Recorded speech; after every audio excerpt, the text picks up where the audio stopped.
স্নানযাত্রা শুধু জগন্নাথ দেবকে ঘিরে হয় তা নয়, কালীঘাটেও কিন্তু স্নানযাত্রা মহা ধুমধামে পালন করা হয়।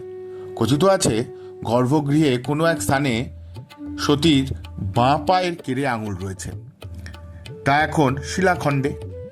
সেই শিলাখণ্ডটি চোখ বেঁধে তুলে এনে জবাকুসুম তেল গোলাপ জল দিয়ে স্নান করানো হয়, তাকে 108টি ঘড়ার জলও, আর 108 নতুন বস্ত্র দিয়ে মুড়িয়ে তাকে আবার যথাস্থানে রেখে দেওয়া হয় 1 বছর। আর পুরনো সেই সব বস্ত্র যা 1 বছর আগে ছিল তা কেটে কেটে অঙ্গ বস্ত্র হিসেবে সকলের কাছে বিলিয়ে দেওয়া হয়।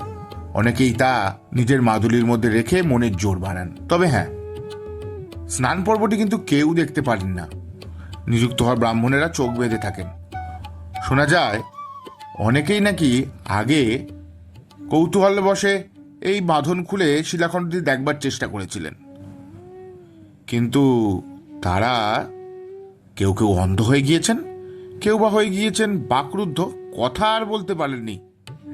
আসলে এগুলো সবটাই বিশ্বাস। এই দাঁড়ান, জয়মা কালী বলে চ্যানেলটা সাবস্ক্রাইব করে দিন তো। আর হ্যাঁ, নোটিফিকেশনের জন্য বেল আইকনটা ক্লিক করতে ভুলবেন না যেন।